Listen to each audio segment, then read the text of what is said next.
Good morning, everyone, and welcome to the first session of the second day of SCxSC FinTech Conference 2020. This session is entitled Investment Behavior in Turbulent Times. Please note that you can ask questions using Slido. All you need to do is go to www.slido.com on your device and enter the event code SCxSC 2020. That's SCxSC 2020. Or you can click the Slido link on the chat box. Select this session and key in your questions, and I will address questions later. All right, that is the announcements portion of this session. Now let's get to it. I'm going to share my screen, and let's share that. Let's do this, and let's do this. All right, hello everyone, and welcome. My name is Jeff Chrysler, and this session is Investment Behavior in Turbulent Times.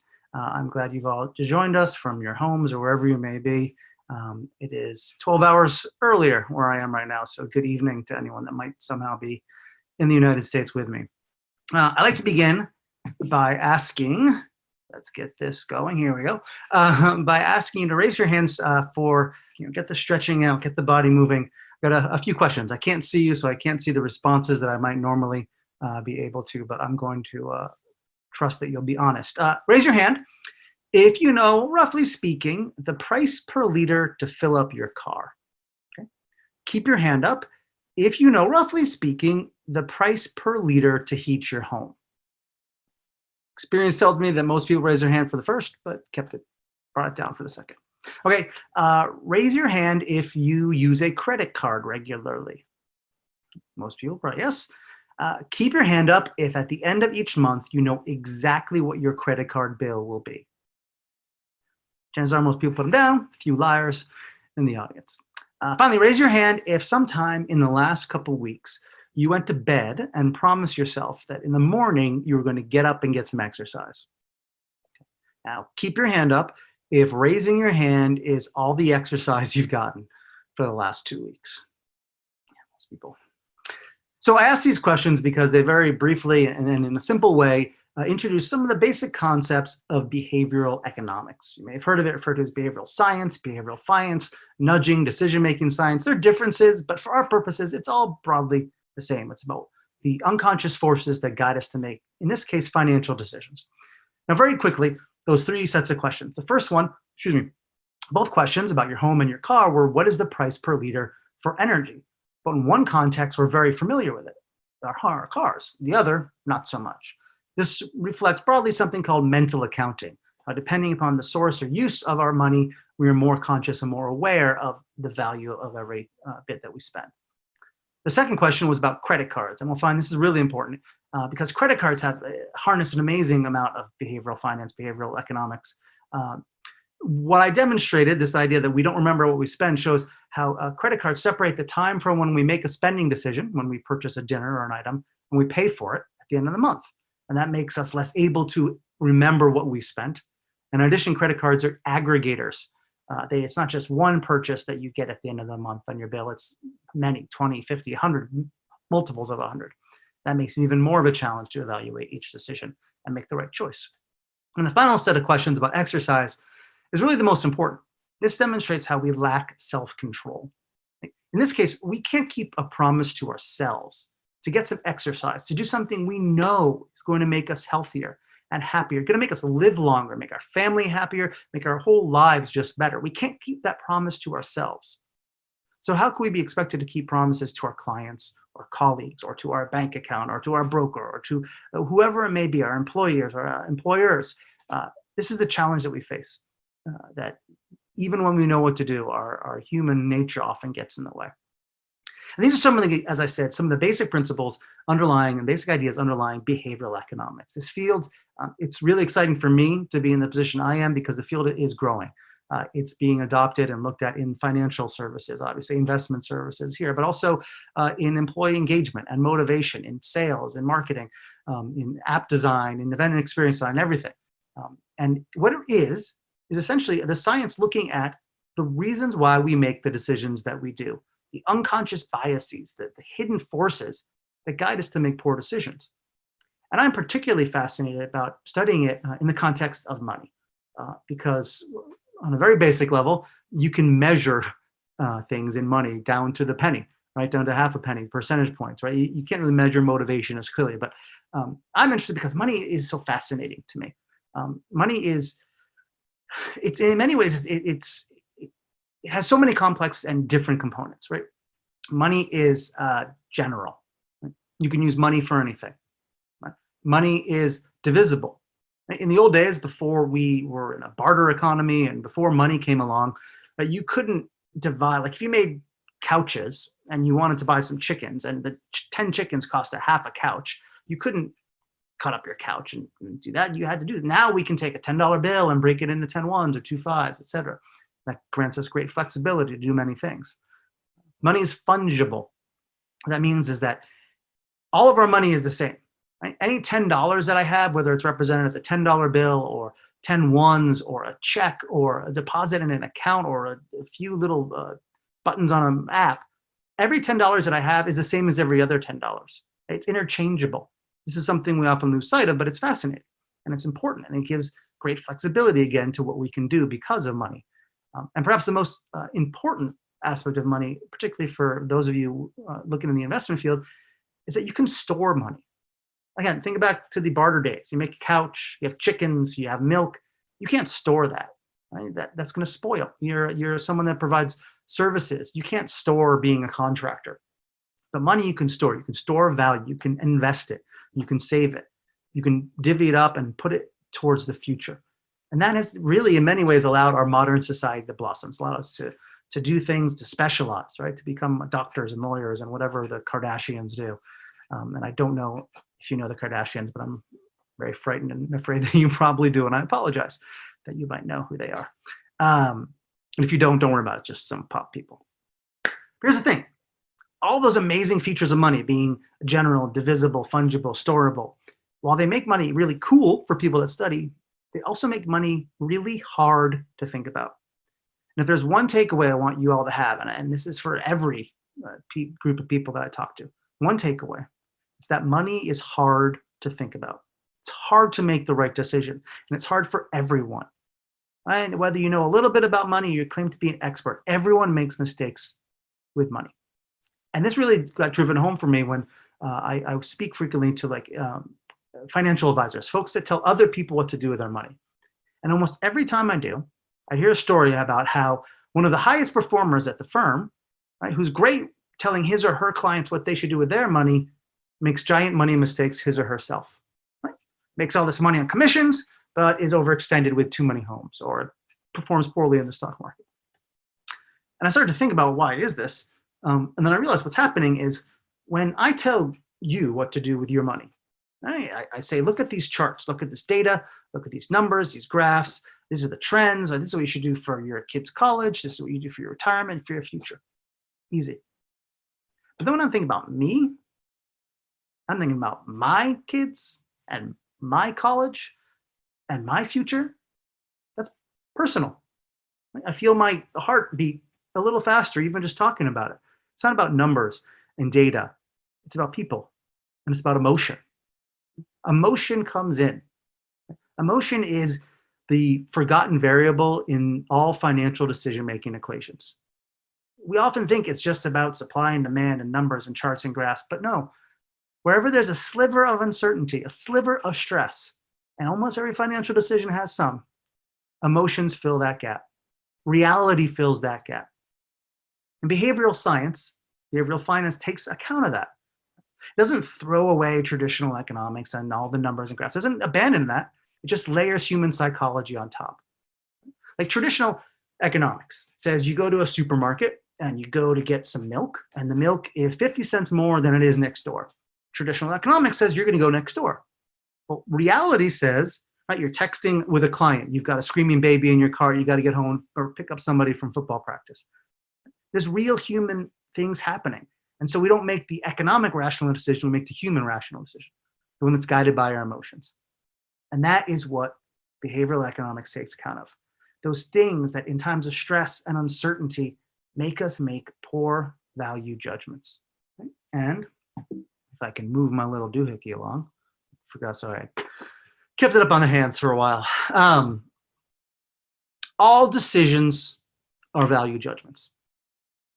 All decisions are things where we weigh the value of something. Right? Should we buy this milk or that milk? Should we invest in this mutual fund or buy a car with our money? Should we murder someone or stay in line at customs? Whatever it is, it's often a hard choice. And if we can't make the proper evaluation of each of our options, then we don't make the right decision. And that's what human emotions do. They make us make irrational value judgments because we are human, because we have human nature. And my second big takeaway from today, I hope for all of you, is that we cannot change human nature. We cannot change human nature. But if we understand human nature, if we understand why we make the human failures and poor decisions that we do, then we can use human nature for ourselves and our clients and our friends and our family to get to the goals they want, as opposed to having our human nature be used against us by marketers or scamsters or people trying to sell us, whatever it may be. Not only that, for those of us that are in a role of a financial advisor or thinking about that type of role, developing products and services with that type of role, when we understand human nature, then we can go to where our clients are as opposed to fighting to bring them to us. We can understand their perspective. So often, right, we try to like force people to see things our way. Like, you should put your money over here. Don't you see this is what you should do? Instead, if we can go and understand why they're not doing it, then we can guide them more easily to the better outcome. Not only that, then we become a trusted advisor and not a salesperson. And we develop a relationship. And what's fascinating to me about the fintech field is you are literally like a touch point, quite literally in the hand. If you're an app, it's fintech. It's right there. It's in the home or there's a computer otherwise. Be that trusted advisor that understands human nature so that you can develop trust and a relationship. And that is particularly true in this moment now, right? In turbulent times, as the title says, during the pandemic, during coronavirus, when that stress and that uncertainty are heightened. I mean, it's nonstop. I don't know all of your personal situations, but I feel it, right? I mean, outside this door over here, there's some young kids, right? I've got my kids. I don't know what the future is. Stress and uncertainty everywhere, right? And the more we can connect to that human emotion, acknowledge that human emotion, the better off we'll be. And in a minute, I'm going to start telling you about some of the more common behavioral principles and sort of the things that flood into that emotional gap, that opening, to guide us via our emotions and our humanity to make poor investment and financial decisions. And what I want to say is that they're always present, but in this particular turbulent time, like I said, they're more heightened, right? We feel more stressed, so we're more prone to grab onto something that makes us feel good. So these principles, these traps, they have even more power. Towards the end of the time, I'll talk about some ways that science is showing that we can mitigate the impact of financial stress and uncertainty.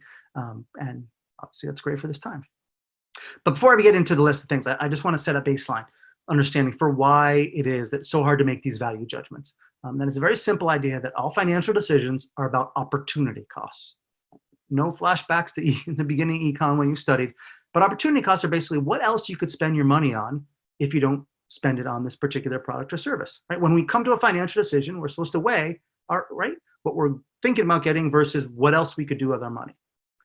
The problem is what else we could do with our money now or anytime in the future is huge, right? It's vast, it's unimaginable.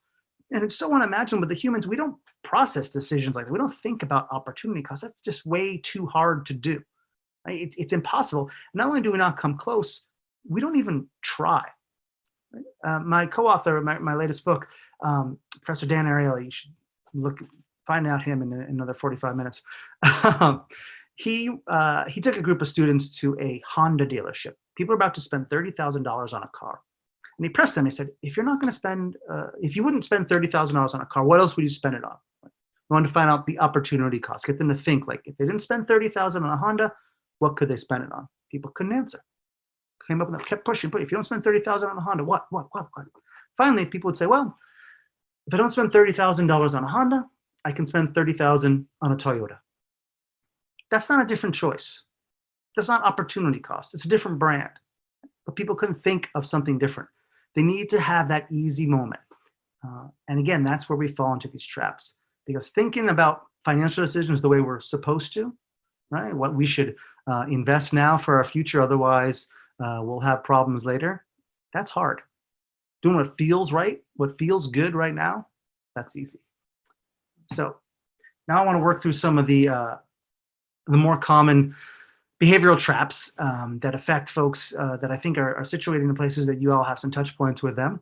And as I said, I'll leave some time at the end for some questions. But for now, a little water. I want to begin with something called the pain of paying. The pain of paying. This reflects the finding that when we pay for something, when we hand over cash or any kind of payment, it stimulates the same region of our brain as physical pain. Think about that. You ever hand over money in a market somewhere, you feel a little tug, right? You're like, oh, that isn't mine. It happens, right? We studied that. Now, traditionally, pain for human evolutionary purposes, it serves a purpose, right? I mean, it's developed so that we pay attention to what's happening, right? You put your hand on a stove, and that burning sensation tells you to look at your hand and move it, right? You break your leg, right? And that burning, that pain tells you to go to a doctor, right? You call up a girl, you say, hey, would you like to go out with me? She says, who's this? You say, it's Jeff. She says, Jeff who? That pain never goes away. Never. It's a little levity. Pain is supposed to make us pay attention. Right? Pain, in a financial sense, is supposed to make us stop and weigh the opportunity costs. That's what the pain of paying should do. But it's not what happens because we don't feel the pain. We numb the pain. Right? A famous American comedian by the name of Jerry Seinfeld has a routine about how helmets were invented when people were doing all these activities that were cracking open their heads, but instead of stopping the head cracking activities, they just put on a little piece of plastic. But what is a credit card? It's a little piece of plastic. It's a little piece of plastic that numbs the pain of paying. And it's important to think about credit cards, whether you're involved with issuing them or dealing with them or not, because credit cards beautifully harness the two elements of the pain of paying. And we have to be aware of this. There's the time between when you purchase when you consume a product or service and when you pay for it. Right? That's the first element. Think about how you use credit cards. You go to a restaurant, you eat dinner, you put out your credit card, you're not actually paying right then, you're signing a promise to pay later. And then when later comes, right, you didn't just have the dinner, you had that dinner 2 or 3 weeks ago. Right? Credit cards put time always between the purchase and the consequences of this. And in study after study, we find that the more time there is between consumption of a good and service and the consequences, the payment of that, when the money actually leaves, the less we're able to value that purchase at the point of decision, right? We don't remember how much we spent, we don't remember how much we've tipped, and we're not able to value it. That's very basically the importance of the time between product purchase and the consequences. Credit cards have also sort of harnessed just how salient a financial decision is, right? How much we feel it, how much we're even aware that it happens. Again, credit card's a little piece of plastic. You know, it's not that far from a casino chip. And there is a range of saliency for financial decision, right? Paying cash is the most, so you feel it the most, right? People say, if you're having trouble with your spending, to pay cash for a while because you feel what you're doing, right? Paying cash and then checks, right? Then debit cards and credit cards. And now we have all these automatic bill pay, and we have Apple Pay and all this fintech and all the products that many of you are probably working on that make paying less, we're less aware of it, right? It's less painful. And therefore, when it's less painful, we don't stop to make the decisions about what we should do. Now, I should say, like, this is something that you can dial up or dial down, right? I frame it when I talk about spending as a way like it's making people spend too much, but you know, this can be positive. You think about, certainly in America and in many other countries, when people start a job, they'll sign up to have a certain amount of money taken out of their paycheck for retirement. And they just do that once. They feel the pain once, but then every paycheck gets painless and that helps people save more. There are apps out there like Acorns. I'm not sure you're familiar with Acorns, but you set a savings goal, and then every purchase you make, they round up to the closest dollar and automatically put that money in a savings account. It's painless. It helps people save more. Right? Similarly, there are investment products out there and services that make it painless. That's fine. As long as we understand what we're playing with here and we try to get our clients and our colleagues to the best goal for them, making it painless is a wonderful thing. You might have think of this in terms of friction. I'm sure you've heard, those of you that have been involved with design of any of the apps or services, people talk about friction and limiting how many things people have to do. That's really limiting the pain of paying. And again, it's a wonderful potential thing. And it comes up in many ways. If you think about financial advisors, right? Imagine I have a $1 million portfolio with a 1% management fee. I live in New York City. It means I have a tiny little apartment. You have 1% management fee. Do I ever feel the pain of that management fee? No. Every month it's at the bottom of some 15-page report that I never even look at. So I'm not aware of it. But would it be different if instead of that process, at the end of each year, I had to write my broker a check for $10,000? It'd be very different. I'd be very aware of that payment. I might make a different decision. So it comes into play in a lot of the ways that we've designed our different products, services, and industries. I want to ask another set of questions. It's morning. So for lunch today, would you rather have pasta or chicken? Raise your hand if you'd rather have, and then let me back up. I did that wrong. It's getting late over here. What is an easier question to answer? What would you like for lunch, or would you rather have pasta or chicken? Let me rephrase. What would you like to have lunch? Would you like to have pasta or chicken for lunch? For most people, it's easier to answer, would you like to have pasta or chicken, than what would you like to have? Because what would you like to have for lunch is like, it could be anything, right? It could be nothing, right? You could go out and have to, grow your own corn and eat that. Right? It could be anything. It's like thinking of the opportunity costs. But chicken or fish, chicken or pasta, right? That's easy, right? That's just a comparison between the two. I like chicken more. Right? That's easy. It feels good. It's quick. It feels right. Right? It's not, you don't have to make. There's no worry about making the wrong decision. Right? This is a very basic way to demonstrate the concept of relativity. How oftentimes when we're facing a financial or investment decision, we don't know how to evaluate the choices, we compare it to something else. Right? This is, how people fall for sales. Right? People go to a sale and they see a shirt that's $60, but it was $100. Like $100 marked down, $60. Like, wow, I'm getting a $40 shirt, or I'm saving $40. People will buy that shirt more often than they'll buy a shirt that's just marked at $60. Because a $60 shirt, like, how do I know if it's worth? I have no idea if it's worth $60. But one that used to be $100 and it's now $60, well, this is a great deal. If you stop and think about it, it doesn't make any sense. But we don't stop and think about stuff when we're making financial and investment decisions. Now, how might this affect investing? It's often most flares up when you think about percentages. Right? People get really thrown off with percentages. I like to ask this question for a live audience. How many people, if they were going shopping for office supplies, they're getting some printer paper, right? Big box printer paper, they go to the front, it says $25. The clerk says, you can go get that paper next door for $5. Most people would go. Next day, you're going to shop for a bed mattress. And you go to the front, it's $1,000. And the person says, you can get that $1,000 mattress next door for $980. How many people would go next door? Usually very few people. I really asked the same question twice. Right? Would you go next door for $20? But in one context, right, the 25 to 20, that's an 80% savings. Oh my gosh, it's amazing. And the other, it's like a 2% savings. I'm not good at math. It's a tiny little savings, percentage-wise. And we get caught up on that percentage. Like we hang our hat on that because it makes us feel good, like we're doing the right thing. And that's not what we should consider. Another sort of the flip of that type of thing, people will, they're working to construct a home. Right? They're spending $1 million on a home, and your contractor comes up and says, for $10,000, we can put something marbly in your kitchen, something Italian. People are like, sure, fine. Like you've been working on this for 2 years. It's $1 million. It's a drop in the bucket. Right? Then later they go to the supermarket and they spend 10 minutes stressing about if they should spend 10 cents more for organic tomatoes. All the organic tomatoes won't add up. Right? But it's a percentage thing in their head. Think about how that works in the investment world. Right? If you're investing $100,000, $1 million, right, a half a percentage point, over a course of time, compounded, that makes a huge difference. But to most investors, people that are looking on their phones or they're thinking about, people that come into your offices, people that are on their computer, no, half a percentage, that's nothing. So it's our duty as those advisors and designers to get them to understand it in an emotional way, to think about the absolutes.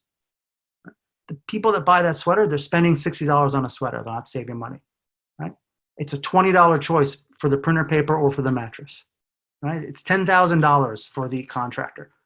Get thinking about the absolutes and help them see how that plays out. Don't assume people are going to follow the logic of saving 1% on $1 million and realize it's a lot of money over years.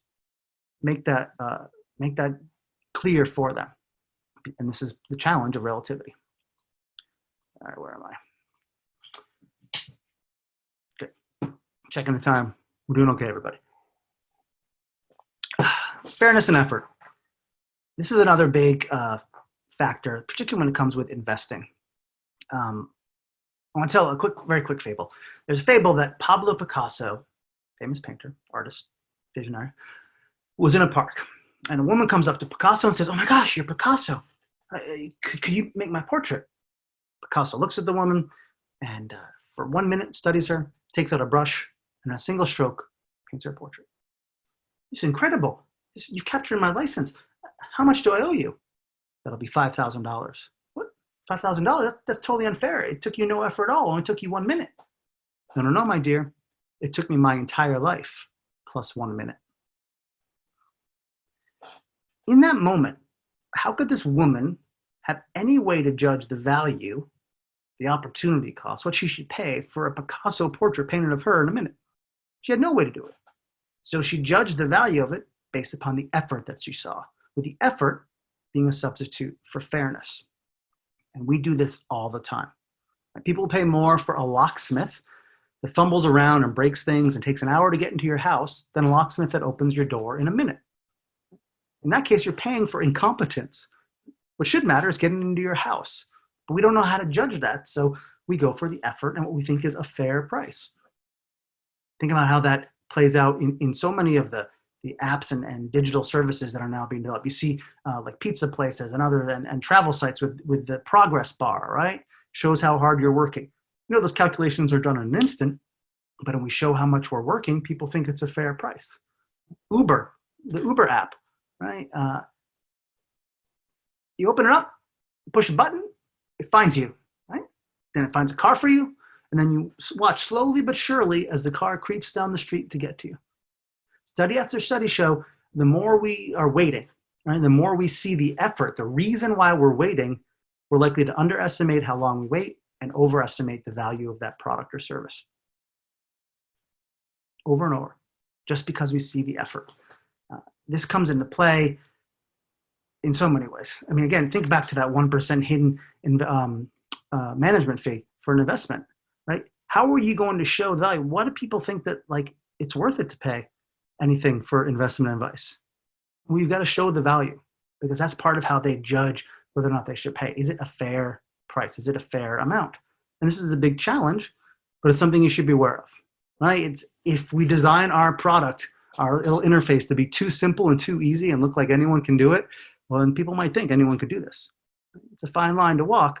Again, you have to be aware of these human emotions, these nudges and traps that help people guide towards a certain decision, and do what you can. You know, in the fintech space and the investment space, there's a growing thing where people are understanding that language can reflect the effort and fairness, right? Language is how people frame whether or not something is a fair price.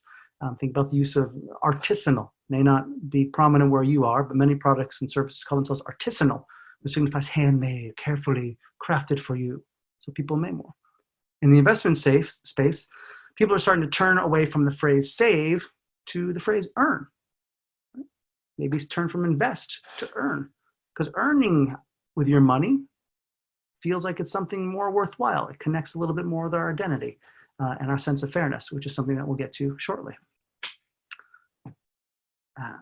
By the way, at the end, I'll have my contact info. Anything here, I'm giving a very quick run through of many of these principles, but I'm happy to dive deeper if anyone wants to reach out to me via email or otherwise. Social proof. You all recognize social proof. And for those that don't, here's a short video for me to get a 1.5 minute break and for you to see how social proof plays out. The gentleman in the elevator now is a candid star. These folks who are entering, the man with a white shirt, the lady with a trench coat, and subsequently one other member of our staff will face the rear. And you'll see how this man in the trench coat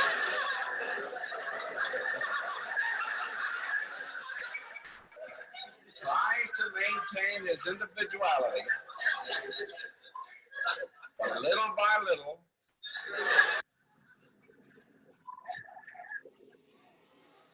he looks at his watch, but he's really making an excuse for turning just a little bit more to the wall. Now we'll try it once again. Here's the candid subject. Here comes the candid camera staff, 3 of them at least. And this man has apparently been in groups. Oh, I lost it. Sorry, everybody. 3 of them at least. Sorry about that. This man has apparently been in groups before.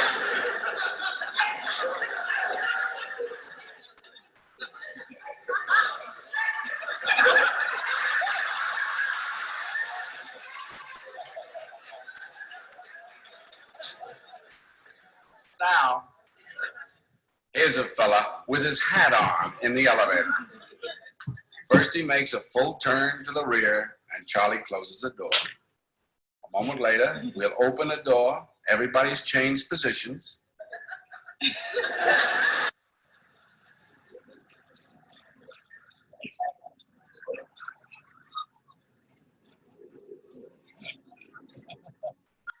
Now we'll see if we can use group pressure for some good. Now, in a moment, on Charlie's signal, everybody turns forward. Notice they take off their hats. And now, do you think we can reverse the procedure? Watch.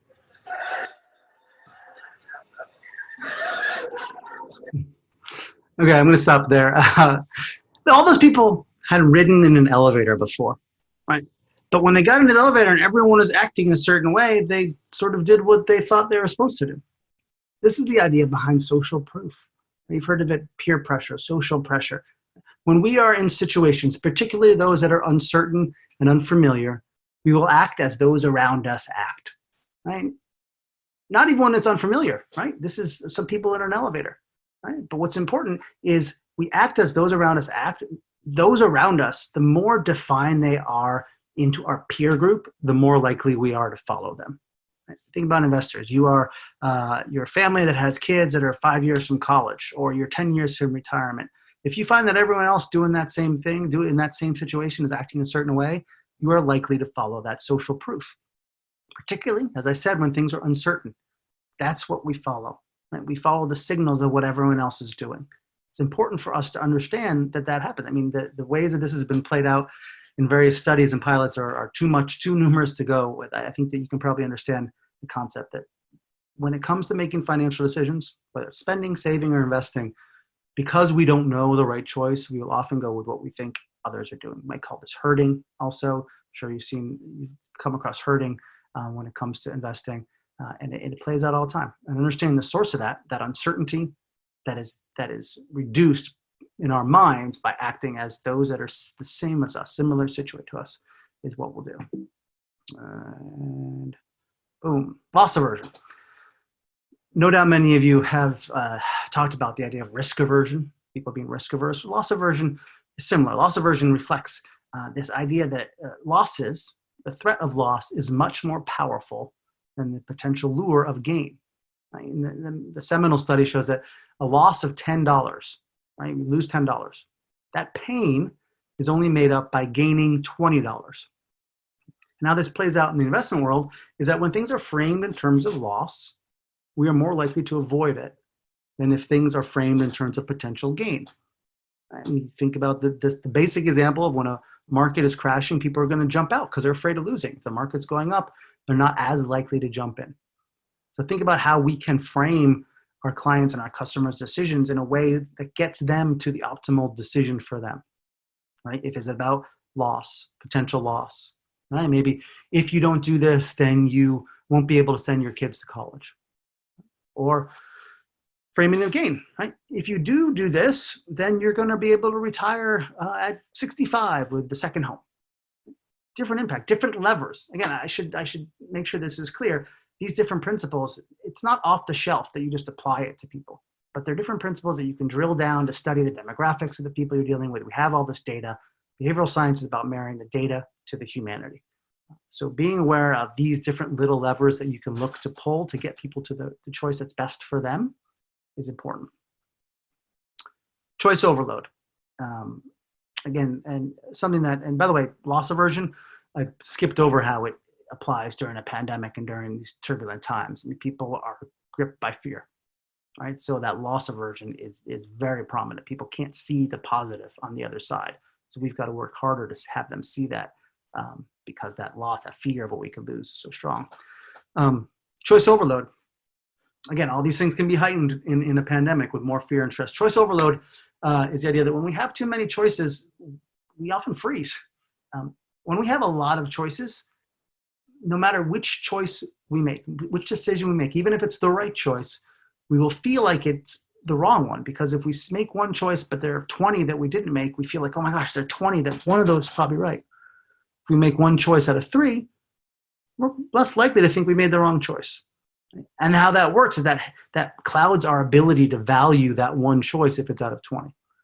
So what we often advise people in different situations is that it's a job of the financial advisor or designer to curate the choices. Every country and every system has different regulations, so I'm not saying do anything that's violates regulations, but if the opportunity arises to present the 3 or 5 best choices while still making the other 15, 20, 100 options available, but not the ones that are presented, the clients, the people in contact are going to have a more clear ability to emotionally process those choices and value those options. Again, don't make those not available, but just curate it. All right. Checking the time. We're doing great. All right. There are a ton, the things I talked about up until now, these principles, are things that affect investment decisions, but they also impact general consumer financial decisions and customer decisions and everyone. The following few are particularly focused on investment decisions because they are ones that I think are really highlighted in these turbulent times. I love the phrase turbulent. Recency bias. Recency bias, is what it says. It's when we are overweight recent events. Sometimes this is referred to as availability bias. When there is a flood in a region, a big flood, suddenly sales of flood insurance go through the roof. Even though the chance of there being a flood in the next year or two is the same as it was before, we have a sense, oh my gosh, that event just happened. And suddenly it's outweighed. It's heavier in our minds than it should be as we make the decision. When there are a bunch of shark attacks in America, I don't remember how many years ago, in a simpler time, insurance or people being afraid to go in the water went up because they thought shark attacks were happening all the time. Think about the events of the last 6 months at this point, 7 months at this point, right? The dips and the sways. Like, people will feel like the most recent events are the most common events. They're going to act and decide how to invest because they're basing it on, they're outweighing recent events. Because recent events are what's available in their mind to process, right? They can't consider everything that goes into an investment decision, and the recent and available events will outweigh things. Now, I say that, and recency and availability tends to jump on negative events, at least in my examples. The second one, overconfidence, reflects sort of a more positive outlook, a too positive outlook, if you will. Again, I want to ask everyone to keep the stretching going and raise your hand. Raise your hand if you think that you are a better than average driver. Now, I don't know cultural differences, but I know in America, whenever I ask that question, 90% of the room will raise their hand. Again, I'm not great at math, but 90% of the room cannot be better than average. Average is 50%. but we believe in ourselves. We are overly optimistic and overconfident at all times. Right? And this is a challenge. Right? Again, it goes on that flip side of the loss aversion, but it's something to be aware of. Some of us believe that things are going to work out, right? That my choices are going to be great. It's going to be fine. Some of this is about lived experience. And the more you can know your client's background, right? Maybe that's through the data that's available. Maybe that's through the point of contacts. The more you can understand, are they the type to be overconfident? And as a baseline starting point, most people are overconfident and overly optimistic when they predict the future. Right?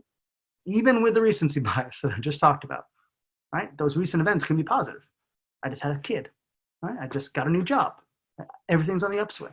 We're overconfident in a neutral state, overconfident. Related to this is this idea of blind spot bias. And I think it's important to recognize this is the idea that even when we're aware of biases, we're aware of things that we will believe that we are immune to it. Again, we're overconfident in our own ability. The classic study is they asked a bunch of doctors. They said, if a pharmaceutical company were to give you a gift, would that make you more likely to prescribe that company's drugs? And, like most of the doctors said, oh, no way, never. They asked this set of doctors, if a pharmaceutical company were to give a doctor a gift, would that affect that doctor's ability to decide whether or not to prescribe the drug? And all doctors said, yeah, of course it would. When it was about me, again, thinking about me, personal, I'm perfect. I wouldn't fall for that. But a doctor in general would. Same with an investor, right? Are you likely to fall for social proof or hurting or loss aversion? Me? No, never. What about a person in general? Yes, of course. That. Be aware that people think of themselves differently than they think of everyone else. Those are just a few little touch points. And now I'm going to plow through the next, let's say, 8 minutes. Then we'll have about 10 minutes for questions, which is good because I'm out of water. Mental accounting. I touched on this earlier with the gas point or the energy, the car and the home, remember at the beginning. Mental accounting is a really interesting behavioral bias because it's irrational, but it's useful.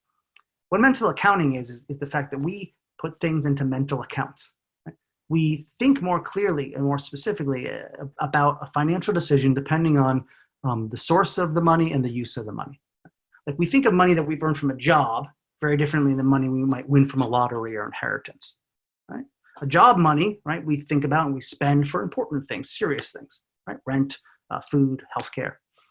Lottery winnings, inheritance, we'll spend it frivolously, right? We'll just say, this is found money. It's exciting. Now, it makes sense, but don't forget, money's fungible. All this money, whether $100 comes from a job or from an inheritance, we should treat it the same, but we don't. In the same way, money that goes out, right? We think about fun money, right? Money for food and drinking and hanging out with our friends. We think about money we spend there very differently than money we spend on insurance or healthcare or rent or taking care of our family. Even though, again, that money is the same money. And this is important when it comes to investing because when we think about how people plan for their financial future, it's useful. Mental accounting is irrational, but it's useful to help people get a grasp, to help people budget and understand why they should make certain decisions. Right? Is this something that you need to have?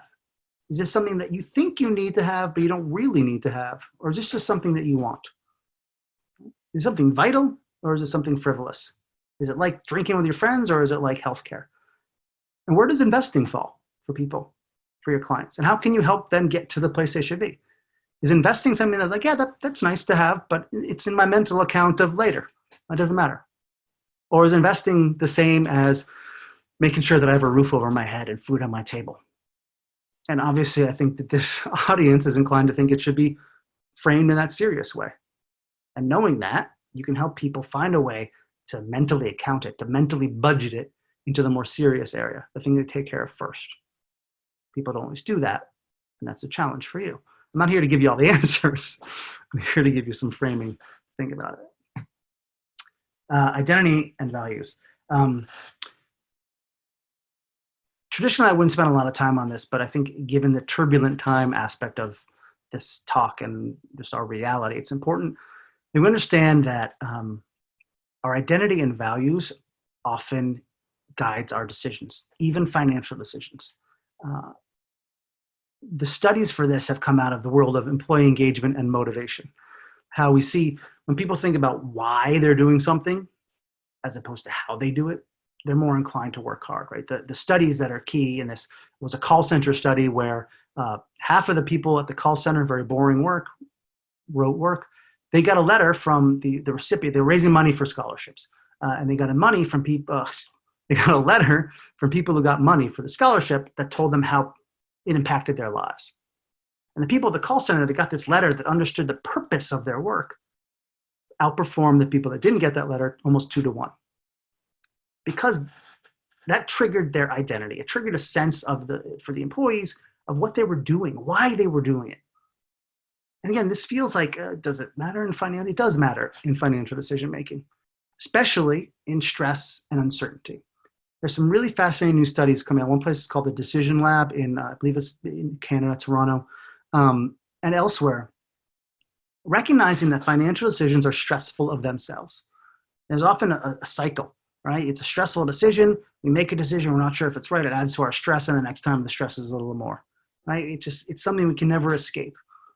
So they look at how people can avoid that cycle of stress, particularly in this moment. What we discover is if people can ground themselves and think about the big picture, they can reduce and mitigate that stress and have a better chance of making the right and the rational decision. And one way we can do that is to think about why we might be making a financial decision. Like if we're thinking about investing money, we often get bogged down in how do we do it? Like what account does it come from? What's the future going to be? What are the numbers going to look like? Everything. But if you got a client or someone that's dealing with your app or whatever it is that is just freaking out about it and can't calm down and it's so bound up by stress and uncertainty that they don't know what to do, ask them why they're doing it. How does it connect to their values and their purpose? Do they want to be a saver? Do they want to be the type of person that invests for their family and for their future? Or do they want to be the type of person that's always scrambling in the moment? And that type of connection to our values and our beliefs and our identity has a really powerful impact. It helps people literally just get grounded and reduce some of the irrationality that surrounds them. How you imbue that and embed that into an investment app is your challenge, and we can talk offline. The final quick thing here is about self-control. And I tie this to identity. You'll see why in a moment. Even if we know all these things that affect us, as I said before, even if we know the right decision, we'll make the wrong choice often, right? The exercise idea from the beginning. This is because of the problem of self-control. Our lack of self-control is because we don't connect to our future selves nearly as much as we connect to our present selves. That is, the emotion of right now far outweighs, the temptation of right now far outweighs the benefit of what might happen later. If I get up tomorrow and I exercise, Jeff in a month is going to feel good. But Jeff in the morning wants to be under the covers. If I go on a diet, Jeff in a couple of years is going to lose weight and be healthier, but I want to eat some cake. Right? If I save some money right now, then Jeff at retirement is going to be better off. But right now, I want to buy some stuff. We feel those emotions. In fact, studies show that we think of our future selves as an entirely different person. Entirely different person. Right? Not only that, between now, and Jeff in 40 years is Jeff in 2 weeks. He'll start exercising. Jeff in a month, he's going to start saving. Jeff in a year, he's going to get on a diet. We are emotionally driven by the moment, by this temptation of the present, much more than we are by the future. So the challenge becomes, how do we get better financial decisions? How do we invest better? And how do we make that future more tangible? How do we make it so that we connect to that future? The emotions that we're dealing with are related to that. Right? And there are a lot of different ways to approach it. There are things like the automatic deduction in the payroll that we talked about for 401k, for other investment devices. There are commitment devices. There are a lot social pressure. There's something now, an app called Stick, where you make a promise to do a new habit, and if you break the habit, they give some of your money to a cause that you hate, which I find amusing during a presidential election. There are a lot of different ways to do it. But ultimately, it comes down to structuring things with this concept. This is my final little section. have about 2 minutes and we got time for questions. I see people excited. I haven't actually looked at the questions yet. I will. How do we get to better decisions? How do we get people to better financial decisions given all the challenges that I just very quickly went through? It's about that self-control, about bridging the gap between decisions in the present and consequences in the future. We need to make it specific, personal, and visible. And by it, I mean the consequences of our decisions. I wish I had more time. I'd love to dig into the details of this. But very briefly, we make things specific, the future specific, right? When we talk about investing for retirement, studies show if we talk about 40 years from now, people don't really grab that. But if we talk about 2060, right, the October 5th, 2060, people will make a slightly but more future-focused decision. If we ask people, what's your risk tolerance? They don't think about that. But if we get them to imagine their future, right? Where do you want to live? Are you going to kids be there? Are you going to be working? The more we can make the future specific and relatable, people can connect to that.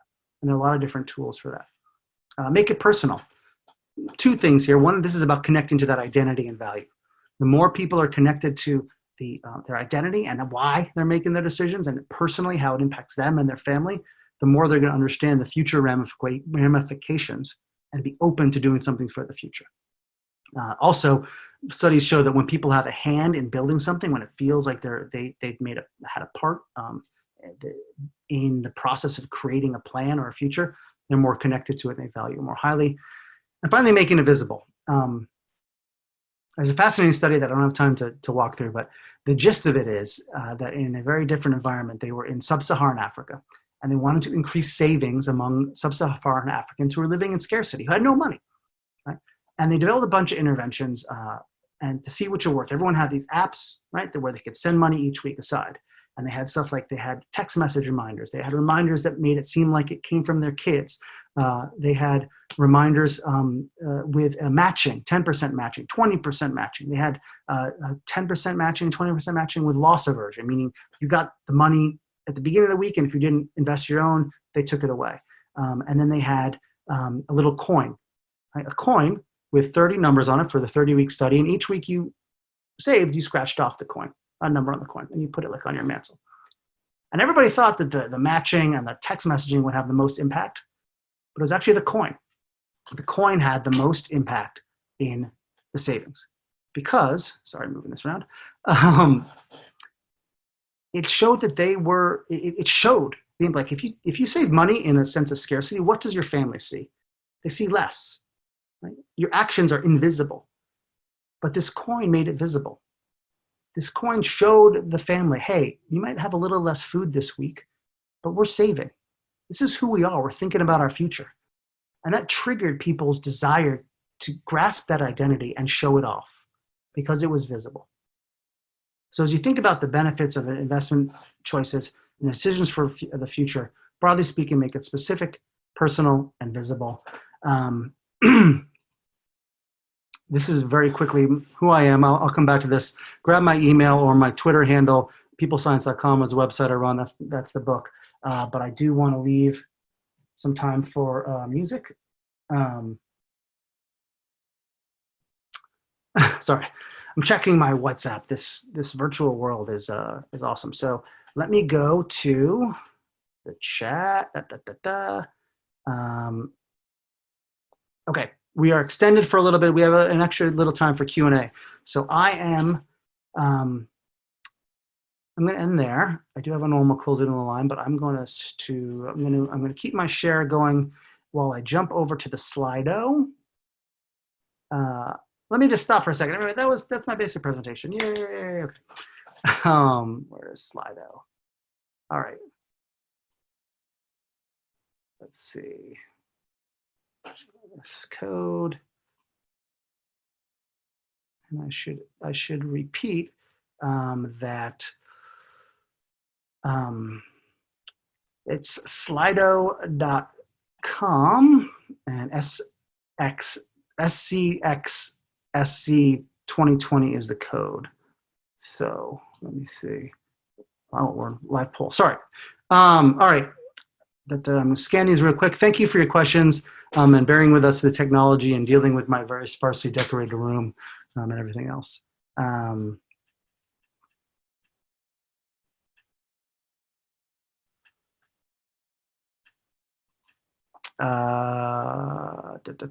Sorry, let's see. Do I think culture, Anonymous asks, do I think culture affects investment behavior? Yes, it does. I should say that we are all humans are prone to the same behavioral biases. But how much they affect us matters based upon what I would broadly call culture and experience and situation. For instance, very wealthy people, ultra high net worth people, do not have the same loss aversion and risk aversion doesn't affect them the same as it does poor people, or not even poor people, people that are maybe have means, but for whom the risk is real, right? If you are making $200,000 a year, that's a good living, but you're planning for your future. Maybe you're thinking about a second home. You got kids going to college. You're trying to save for your future. Risk matters to you. If you've got $2 billion, $200 million, risk aversion is still a thing, but you're not really at the risk of, there's no harm that's going to come to you. If you lose $1 million or $5 million, it's not harmful. Now, that may not be the culture you're talking about. Maybe talking about different cultures, and I would say that applies too. Japanese culture, traditionally, people are much more in touch with multi-generational, right? They're very aware, and the responsibility towards their grandparents, et cetera, is a lot stronger. And we see that reflected in sort of what I was talking about at the end about our connection to our future selves. There's a stronger connection because people in that culture are more aware of what it's like to be older and the responsibilities and the consequences of financial decisions. So yes, culture does matter. Culture, again, being a broad definition of sort of that person or that group's experience. And none of these nudges or principles that I talked about, as I said, are off-the-rack solutions. They're things to look at the setting and pilot and experiment with your particular group. Oh, I gotta stop sharing my screen. Sorry. I'm back. Technology is wonderful. You guys don't need to see what that was. Hopefully I didn't have anything untoward on my screen. Do I think culture on fairness and effort? Apple focuses on simplicity, hence hiding effort, yet a number of people are willing to pay the product's high price. Why is that?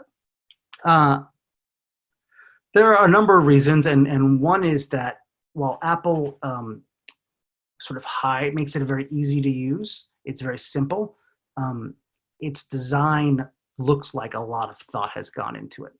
I'm not sure that may be counterintuitive. It doesn't require a lot of effort on the user's part, but I can tell that this is like a beautifully crafted device, and I have a inherent sense of value in beauty and in things that are well crafted, and it doesn't seem cheap.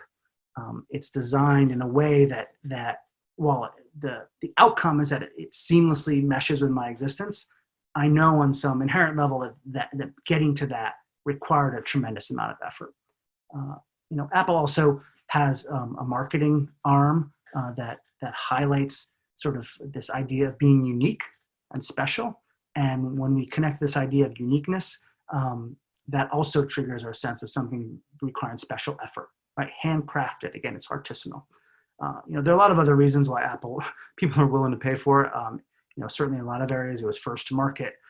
So it has this sense about it that it's the number one, everyone else is copying it. Apple's done a great job of relativity, of comparing its products and services in a way that separate. In other words, when Steve Jobs introduced the iPhone, right, no one knew what an iPhone should be worth, right? It was a cell phone, but you could swipe and click it. There was no way to gauge, no relative, nothing to compare it to. And what they did is they said, this iPhone is worth $800, but I'm going to make it available for $600. And then I'm going to make it available for $400. So suddenly the comparison was to the iPhone itself. It created its own category. I could go on with Apple with a ton of stuff. The Apple Pay, right? This whole like facial recognition idea for Apple Pay. It totally reduces the pain of paying. That's something you can look at your phone and you can buy stuff. Apple is one of those companies that is not afraid to experiment, not afraid to understand human connection. Steve Jobs' brilliance, you might say, was making a product seamlessly connected to a person, literally in your hand. Great question. As an investment company, let me just check, sorry, I'm multitasking here. Oh, good. I got a thumbs up for not sharing my screen anymore. As an investment company, what are some of the ways to attempt to understand investors' needs better? This is a big challenge that you face. There are a lot of tools out there now, however, like the data that you can have from your investors to understand, where they've come from, the decisions they made in the past, and what they respond to. I'm a big advocate for experimentation and piloting, taking some of these ideas, and obviously it depends on how big your customer base is, and running A/B tests. Getting some, making sure it's scientifically sound, and finding out what people do respond to, and just look at the numbers and the data. It's a wonderful opportunity. The fact that now we can have touch points with people, investors, and financial decisions in our hand. We don't have to hope that people will come into a bank and check them, fill out a survey. So there's opportunities to sort of craft that. And there's an article on People Science I mentioned about designing apps, particularly that can highlight ways to get that information. You can also look at surveys and that type of research. And in many ways, what a financial institution needs to do is sort of stop the business as usual and pause and step back and sort of look at the people, right? Like this moment, this turbulent times is an opportunity for all of us to stop and look at what's happening and look at how people are reacting. And if we stop, we'll see, people are making decisions based upon stress and uncertainty. And then you might realize, well, they always do that. So it's a challenge for any organization to find out what their customers really need. One particular investing related piece of advice that we've seen play out well, I touched on real briefly, is the idea of shifting away from an idea of risk tolerance and some of these more jargony terms to helping people understand what is it they really want, right? Like imagine your future, right? When you retire, as I said, where are you going to live? What are your bills going to be? What are your kids going to do? Are you going to travel? Are you going to have a car? Do you want to play golf? Do you want to, paint? Focus on what you want in your life, what your goals are, what your values are, identity in the future. And then it's the work of a bank to sort of say, okay, that's going to require this type of financial situation. Let's try to build there. And here are the risks of building there. But oftentimes we get caught up as the advisor on the investment side, thinking about like what the numbers and the charts we have to deal with. People don't care about numbers and charts. They care about how it makes them feel. So in your intake, in your interactions, trying to get to the heart of that is going to make a big difference. I got that. There's a couple questions about sort of what I'll call the ethics of fintech apps and other nudges. I call upon people at a very basic level to understand that ethics matter, but obviously that doesn't always impact folks. So I would say there are two things to call upon here. One is, as I mentioned at the top, when you understand human nature and you go to where your clients are, you get them to better outcomes and you build a relationship. You become a trusted advisor. You will not be a trusted advisor if you lead people down a bad path. Your company will spend all of its time and all of its resources trying to acquire new customers for one purchase or one interaction instead of having a relationship that might last for generations. And what's more important from a bottom line perspective, right? Spending your time servicing existing clients and building their portfolio, or getting every little penny you can out of a client once, but then having to go acquire someone else. So at a very basic business level, people react really strongly in a negative way to things they find unfair. I talked about fairness, but if they find a price or a service to be unfair, they will punish the provider of that product or service in ways that now are vast, right? That can spread. The other thing to keep in mind is Richard Thaler, another one of the leaders in the field, talked about the framework for nudges, nudges being the term of art for sort of using these principles to get people to certain outcomes. He said that the nudge must be transparent, right? The nudge must be something that you can opt out of, and the nudge must be for the best interest of the nudgee. I forget there's a term of art, but of the person receiving that nudge. And the reason why I talk about it is in order for nudges to work, that is required. And also, once it's broken, once one of those three things isn't there, the nudge no longer works.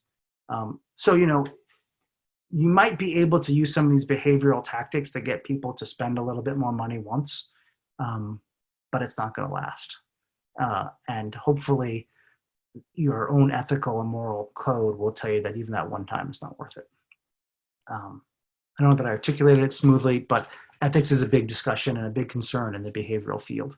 You talk about how people can use this to create habits that are as addictive as smoking, right? In the use of social media and everything else, and then breaking that. And it's a great question.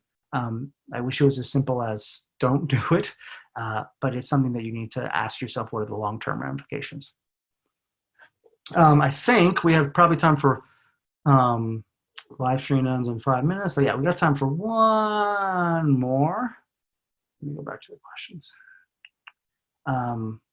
Again, real quick, while I scan these, feel free to reach out. My Twitter, my website are my names, basically. Pardon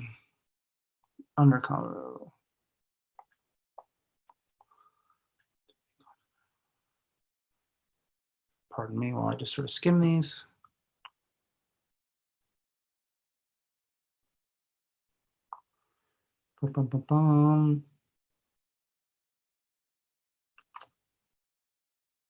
Just really briefly, this someone asked a question about the 21 days of habit formation. I don't have time to get into here, but that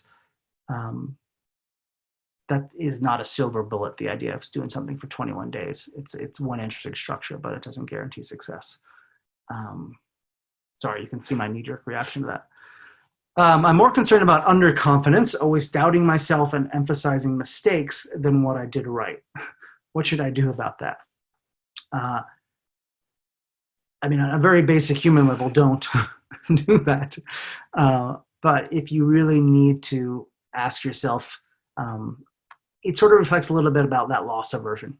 Some of us are prone to look at our mistakes, things that went wrong, the losses, and have that way more heavily than the gains. So on a very basic level, you can take your humanity out of it and just stop and make a catalog of decisions, whether it's in your life and you include stuff like marriage and kids, or if it's in your specific line of work, and think about those decision points. And you will undoubtedly see that as a trained professional, you made more decisions, more good decisions than bad. Maybe that's about adding up the bottom line, although oftentimes in investing, like in playing poker and gambling, the right decision doesn't always lead to a good outcome if you're playing the numbers. But if you stop and try to remove yourself out of it, maybe get a colleague to help you go through a month or a year, a couple of years of big decisions, you will undoubtedly see the value of the good choices. And hopefully you can try to lean on those. That doesn't mean don't be reckless, but don't be afraid to trust your experience and your knowledge to get you to the right point. And often, again, stress and uncertainty, we won't do that. Yeah, live stream is about to end. My voice is about to go. Again, my name is Jeff Chrysler. I very casually left my book right there. You can't see it. It's dollars and cents. But regardless, I want to thank the folks at SCxSC for inviting me. I have a quick announcement I'll get to in 2 seconds from them. This was a pleasure, and I welcome all of you to reach out to me however you want in the coming days, weeks, and months. And I wish you best of luck. It is a turbulent time. Take a deep breath, focus on the important values and identity, and we will be through this before you know it. And stay tuned for the next session, Crypto Conundrum in Islamic Finance at 2 p.m. Do remember that you can utilize the networking features on the Borrelia platform, to interact with other participants. Please do that. Make the most of this setup that they've got. And enjoy the rest of SCxSC. Thank you again to everyone. Have a wonderful, wonderful conference.